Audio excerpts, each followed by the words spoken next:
YCP ప్రభుత్వంలో నోరేసుకుని పడిపోయిన నేతలంతా ఇప్పుడు తేలుకుట్టిన దొంగల్లా సైలెంట్ అయిపోయారా? అసలు వాళ్ళు ఎక్కడున్నారు, ఏం చేస్తున్నారు అని కూడా తెలియనంత అజ్ఞాతంలో బతుకుతున్నారట. తమ అవినీతి అక్రమాలు ఎక్కడ బయటపడతాయో అన్న భయంతో కాలం వెళ్లదీస్తున్నారట. మరికొంతమంది అయితే ఇప్పటికే రాష్ట్రాలు దేశాలు కూడా దాటిపోయారని చెప్పుకుంటున్నారు. మాజీ మంత్రి రోజా ఫ్యామిలీతో ప్యారిస్లో ఎంజాయ్ చేస్తున్నారట.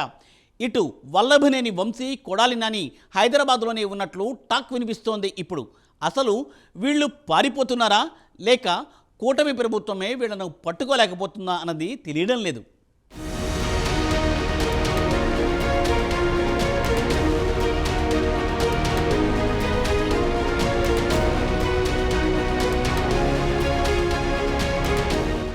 అటు ప్రజలలో ఇటు పార్టీ కార్యకర్తలలో భారీ అంచనాల మధ్య ఏర్పడిన కూటమి ప్రభుత్వం అంచనాలను ఏ మేరకు నిలబెట్టుకుంది అన్న విషయానికొస్తే 5 ఏళ్లలో జగన్ సర్కార్ చెప్పలేని రాష్ట్ర రాజధాని ఏది అన్న ఒక్క ప్రశ్నకు కూటమి ప్రభుత్వం అధికారంలోకి వచ్చిన 5 నిమిషాలలోని ఎటువంటి ప్రకటన విడుదల చేయకుండానే రాష్ట్ర ప్రజలందరికీ సమాధానం చెప్పగలిగింది.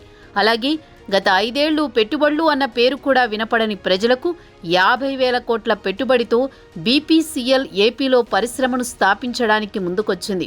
గత 5 ఏళ్లలో కేంద్ర బడ్జెట్లో వినపడని ఏపీ పేరు కూటమి ప్రభుత్వం ఏర్పడిన 5 వారాల్లోనే రాజధాని, పోలవరం, ఇన్నర్ ఔటర్ రోడ్లో నిర్మాణానికి దాదాపు 50,000 కోట్ల నిధులను రాబట్టుకోగలిగింది.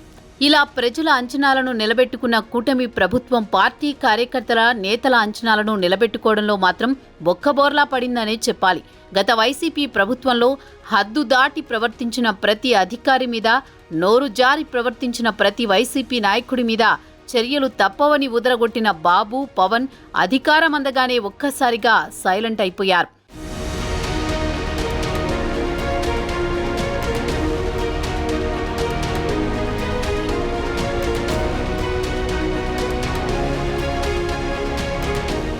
కూటమి ప్రభుత్వం అధికారంలోకి వచ్చాక శాఖల మీద సమీక్షలు అంటూ కొంతమంది అధికారులు, నాయకుల మీద విచారణకు ఆదేశాలు జారీ చేసినప్పటికీ వారిపైన ఎటువంటి చర్యలు తీసుకోలేకపోయింది.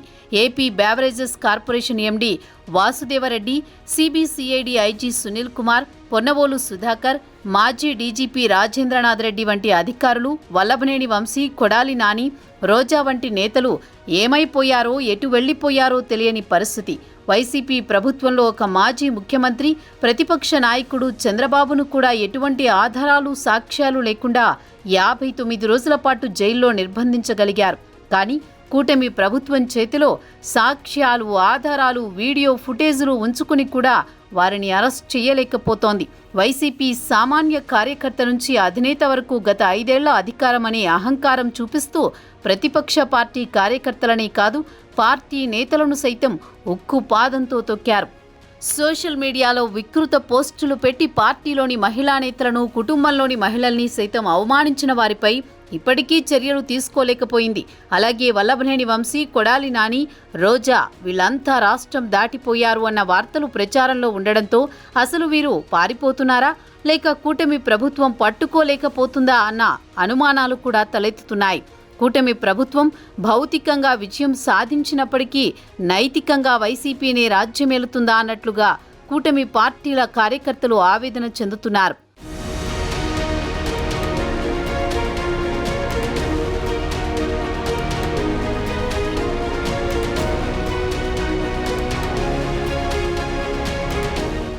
వర్రా రవీంద్రారెడ్డి అరెస్ట్ అంటూ వార్తలు రావడం, ఆ వెంటనే అవి అవాస్తవాలంటూ తేలిపోవడం, వల్లభనేని వంశీని అదుపులోకి తీసుకున్నారని టీడీపీ శ్రేణులు సంబరపడేలోపే కాదు వంశీ అనుచరుడు అంటూ వాస్తవాలు బయటకు రావడం, ఇవన్నీ కూడా కూటమి కార్యకర్తలను తీవ్ర అసంతృప్తికి గురిచేశాయి. అలాగే వైసీపీ ప్రతినిధి నాగార్జున యాదవ్ అరెస్ట్ అన్నారు. కానీ తర్వాత రోజు జగన్తో కలిసి ఢిల్లీ జంతర్ మంతర్లో నిరసన కార్యక్రమంలో పాల్గొన్నారు. అలాగే చంద్రగిరి నియోజకవర్గంలో టీడీపీ ఎమ్మెల్యే పులవర్తి నానిపై దాడి ఘటనలో ప్రధాన నిందితుడు వైసీపీ నేత చెవిరెడ్డి మోహిత్ రెడ్డిని అరెస్ట్ చేసి నోటీసులు ఇచ్చి తిరిగి ఇంటికి సాగనంపారు. బాబు అరెస్ట్ అయితే స్వీట్లు పంచుకుంటూ టపాసులు పేల్చిన రోజా ప్రస్తుతం ప్యారిస్లో చిల్లవుతున్నారు. అయినా కూటమి ప్రభుత్వానికి చీమ కుట్టినట్టు కూడా లేదు. పుంగనూరులో పసుపు చొక్కా వేసుకున్నాడని, టీడీపీ జెండా పట్టుకున్నాడని దారుణంగా అవమానించి వైసీపీ నేత పెద్దిరెడ్డి అనుచరుల మీద ఇప్పటికీ చర్యలు తీసుకోలేదు.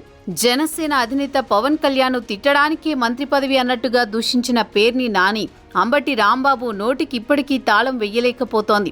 జగన్ అనుకున్నట్టుగానే వైసీపీ తిరిగి అధికారంలోకి వచ్చి ఉంటే టీడీపీ జనసేన కార్యకర్తల మాట టుంచితే పార్టీ అధినేతలైన బాబు పవన్ను ఉపేక్షించేవారేనా? పెట్టిన పాత కేసులన్నీ తిరగేసి మరికొన్ని కొత్త కేసులు జోడించి పార్టీ నాయకులను భూస్థాపితం చేసి ఉండేవారేగా.